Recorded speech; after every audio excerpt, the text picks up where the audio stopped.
In the year 2387, humanity had seen the promise of peace and the scars of war. The universe was no longer the vast, empty void it once seemed, but a tapestry of empires, alliances, and hostile species. The galactic concord had brought hope to countless worlds, establishing a fragile balance between various species, each with their own histories, cultures, and grudges. Humanity, however, had yet to find its place in this new order. At first, we had been met with resistance. The established alien powers regarded humans as little more than primitive upstarts, a species that had barely reached the stars. Many in the Galactic Concord wanted Earth and her colonies relegated to restricted development zones, a euphemism for forced isolation. But humanity had fought back, relentlessly, passionately, and at great cost. For decades, we'd secured our place with grit and sheer tenacity, shocking species far more advanced in discipline. After the Treaty of Axion Prime, humanity was granted a seat on the Galactic Council. It seemed like a victory, proof that we'd won the respect of our alien peers, who now reluctantly called us allies. A collective sigh of relief echoed from the Sol system all the way to our furthest outposts in the Helix Nebula. The word peace hung in the air, tantalizing and promising. But some within the Earth Council of Defense, the clandestine governing body overseeing interstellar security, remained wary. They knew that peace, in the galaxy's eyes, was fragile and often a mask for hidden agendas. The Arcadia incident in the depths of Concord space lay Arcadia, a prosperous yet quiet trading station, a hub for merchants, diplomats, and travelers from across the galaxy. Humanity had only a minor presence here. A few trade ships, a handful of embassy workers, and a small security force. But as Ambassador Amina Cruz stared out over the bustling docks from the observation deck, a strange feeling nagged at her, an itch at the back of her mind. The stars seemed dimmer that night, the usually lively station somehow tense, like the calm before a storm. Her communicator buzzed. "Ambassador Cruz, this is Security Chief Andor," came the voice on the other end, low and serious. "You need to come to Bay 17. Now, we have a situation." Within minutes, Amina was rushing down the long, metallic corridors, her mind racing. She arrived at the dock to find Andor and a group of human security officers standing over an alien body, a Ketran, one of the most influential and advanced species in the Concord. Its body was slumped against the docking bay door, blood pooling beneath it, blue as sapphire. The Ketran's clawed hand held a strange device, its shape foreign, almost organic, yet sharp and metallic. "What happened?" Amina demanded. Andor shook his head, face grim. "Unknown. Surveillance shows it was just him. He entered Bay 17 with that." He gestured to the device, activated it, and collapsed. Sensors indicated emitted some kind of signal. "But here's the thing," he hesitated. "The signal was directed back to Earth, specifically to a classified research facility in the Europa sector." A cold wave of dread washed over Amina. The Concord had strict rules against unprovoked espionage, especially among its council members. Any traceable signal from a human military base, even a remote one, to a foreign device could easily be seen as an act of espionage, a direct violation of Concord trust. "Chief Andor, secure this area," Amina said, trying to keep her voice steady. "If the other council members find out, we may have just started a war." The signal far away, in the cold expanse of the Europa sector, buried deep within the ice and rock, was Earth's most clandestine research facility, Project Unity.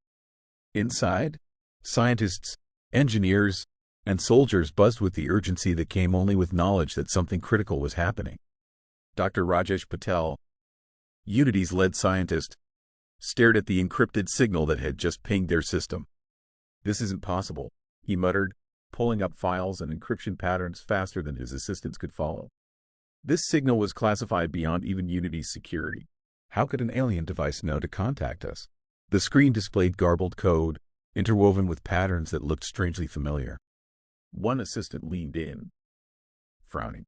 "Doctor, those encryption signatures, they match the Harmony Protocol, don't they?"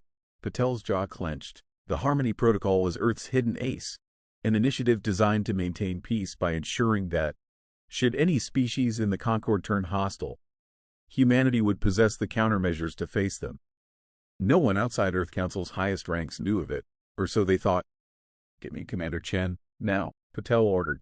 Moments later, the comms channel lit up with the face of Commander Zhao Chen, head of the ARDH Council of Defense. His gaze was sharp, his tone urgent. "Report, Dr. Patel." "Commander, we've intercepted a signal. A foreign transmission from the Concorde's Arcadia station. Somehow, they're tapping into the Harmony Protocol." Chen's eyes narrowed. "Are you suggesting the Concorde has knowledge of our most classified contingency?" "It's worse than that, Commander. This signal, it isn't coming from the Concorde itself. It's piggybacking through one of their devices, but the original signal source is unknown. We may be dealing with a third party." Commander Chen went silent for a moment, his mind visibly calculating. "Then we may have a new player in the galaxy, one who knows our protocols." Dr. Patel took a deep breath. "Or worse, someone within the Concorde could be selling information on us to an unknown entity." Arcadia's revelation. Amina Cruz was pacing her quarters, mind spinning as she considered her next move. The death of a Ketran diplomat on human-monitored grounds was bad enough, but the implications of the device he carried were far worse. Her thoughts were interrupted by a chime on her communicator. It was a secure line from the Earth Council of Defense, flashing with Commander Chen's ID. "Amina," he greeted her curtly. "The signal from Arcadia has reached us. We're running damage control, but there's more. We believe someone, an unknown party, has access to the Harmony Protocol and may be planning to use it against the Concorde or humanity. You need to keep this quiet. No one outside your immediate team can know." Amina's stomach twisted. The Harmony Protocol was designed as humanity's shield, never to be revealed, and certainly not weaponized. If the Concorde or any species within it got their hands on the protocol's secrets, it would shatter humanity's hard-won trust with the rest of the galaxy. "Understood, Commander. But what's the plan? If this reaches the Council, they'll strip us of all our rights, maybe even declare war on Earth." "That's exactly what we need to avoid," Chen replied, his face steely. "Listen closely. You need to investigate the Ketran's contacts on Arcadia. Find out who gave him that device and, if possible, track down where the information on the Harmony Protocol came from." Amina nodded. "Understood. I'll keep it quiet." As the connection cut out, Amina could feel the weight of her mission pressing down on her. If she failed, humanity's fragile place in the galaxy might be ripped away. And as much as she wished for peace, she knew humanity wasn't ready to stop fighting just yet. The Ghost Fleet, meanwhile, in the depths of the beta system, an unauthorized signal flared. This signal, invisible to all but a few specially equipped ships, flickered across the sensors of what few humans knew to exist, the Ghost Fleet. Humanity's last line of defense, hidden from both allies and enemies alike, was a fleet equipped with next-generation technology meant for a day no one hoped would come. Captain Sarah Blake of the HMS Vigilant squinted at her display as the signal rippled across it, faint but unmistakable. "Captain, we're picking up something odd," her lieutenant murmured. "It's an unauthorized signal on a human frequency, but heavily encrypted, and it seems alien." Blake's expression hardened. "Track it, and notify command. Looks like we're not done yet." The secret behind the signal. Amina Cruz moved through Arcadia Station's labyrinthine corridors, her mind racing with questions. If someone had found a way into the Harmony Protocol, a project known only to a handful within humanity's ranks, it could mean betrayal at the highest level. Or worse, the Concorde might have been probing their systems for years, waiting for a chance to strike. Behind her, Security Chief Andor kept a careful eye on their surroundings. "Ambassador, we don't have much time. Whatever was sent out, it's already on its way to every major Concorde Council member by now. If they decode it—" "I know," Amina interrupted, her voice tense. "We need to find out who planted that device on the Ketran diplomat. If we don't get answers, this will end with humanity labeled as a threat. And we both know what the Concorde does to threats."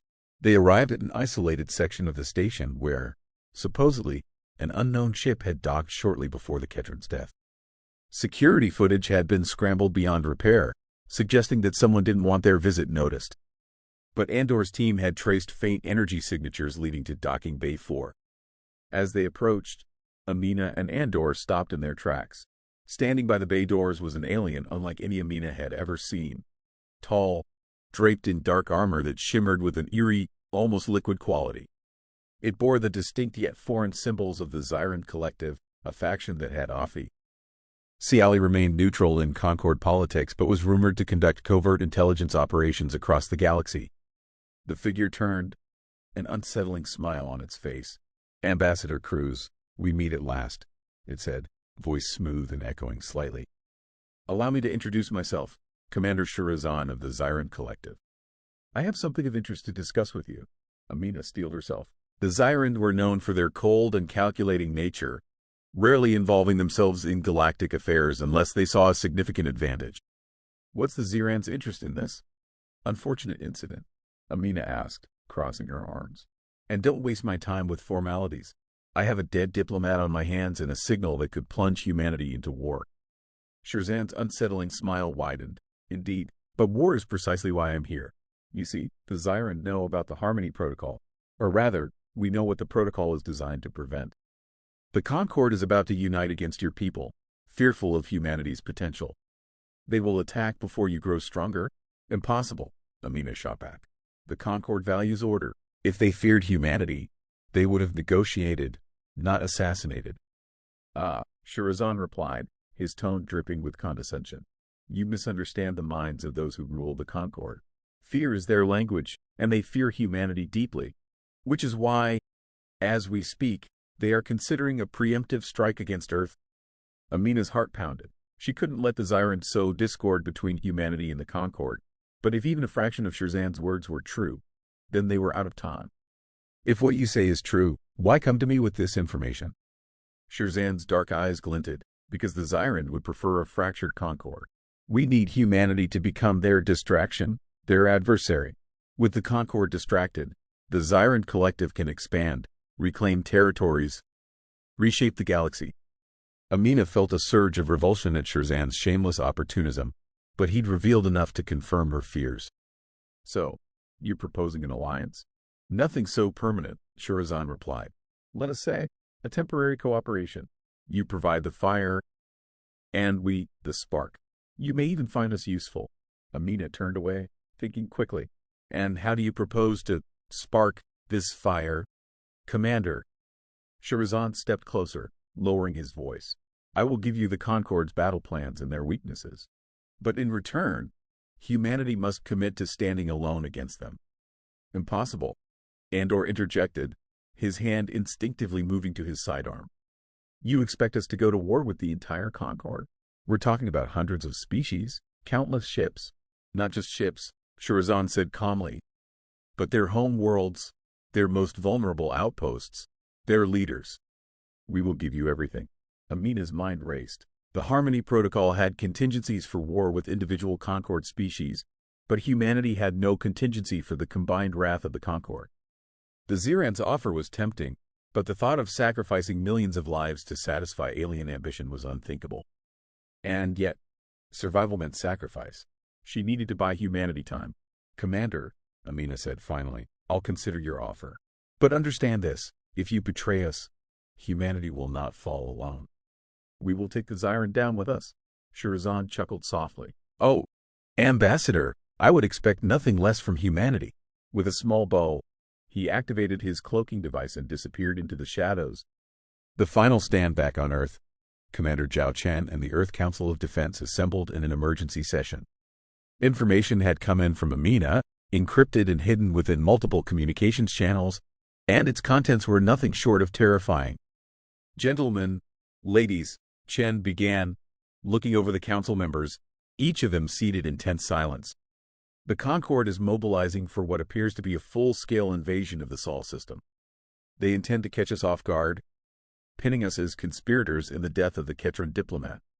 A murmur rippled through the council chamber. These were humanity's leaders, generals, strategists, hardened in battle, but even they could feel the weight of the conflict to come. "We can't just defend," General Halvorsen said, slamming his fist on the table. "If we wait here, the Concord will destroy everything we've built. We need to strike first." Commander Chen nodded. "Which is why I'm authorizing the activation of the Ghost Fleet. Every stealth ship, every hidden outpost, every last line of defense we have. It all goes active now." Across the Sol system and beyond, humanity's hidden assets began to stir. Ships T. Hat had lain in silence for years, undetected by even the most sophisticated Concorde scanners, were now charging their engines.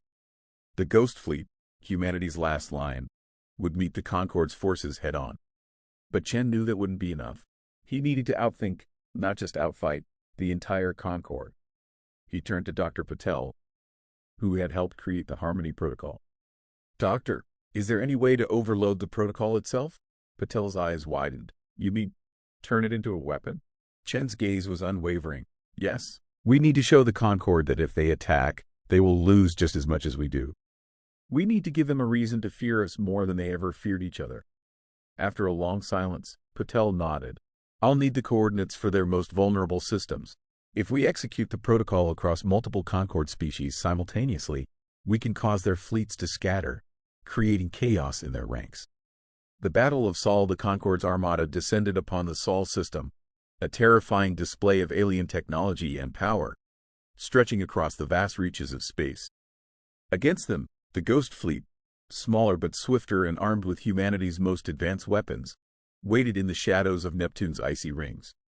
In a single moment, every ship in the Ghost Fleet activated, unleashing a torrent of weapons fire, slipping through the gaps in the Concorde's ranks and striking critical points with deadly precision. The Concorde ships attempted to form a defensive wall, but they hadn't anticipated humanity's desperation. Ship after ship fell in flames, and for every human vessel lost, 2 or 3 Concorde ships were obliterated in return. In the chaos, Dr. Patel executed the Harmony Protocol. Concorde ships suddenly veered off course, sensors scrambled by sudden interference. Targeting systems malfunctioned, and communications flickered with panic. The protocol wasn't designed as a weapon, but its effects spread confusion through the Concorde ranks, buying humanity precious minutes.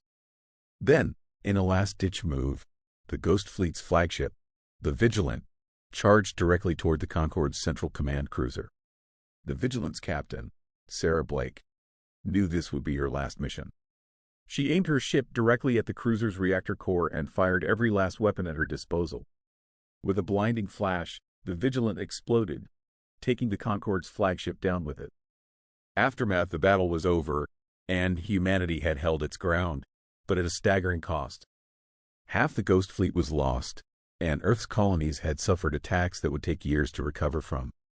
But the Concorde had suffered too, shaken by humanity that had refused to kneel, by a fleet that had pushed them back. In the weeks that followed, rumors spread through Concorde space. Humanity had proven it would not be intimidated, that it was not the fragile species the Concorde had believed. Facing an uncertain future, the Concorde withdrew, wary now of provoking humanity further. Back on Earth, Ambassador Amina Cruz, Commander Zhao Chen, and Dr. Rajesh Patel stood side by side, watching as their battered fleets returned home. They had survived, but it was clear that humanity's role in the galaxy was now irrevocably changed. Commander Chen took a deep breath, watching the stars glittering above. "Peace? Not yet," he murmured, "but we've only just begun."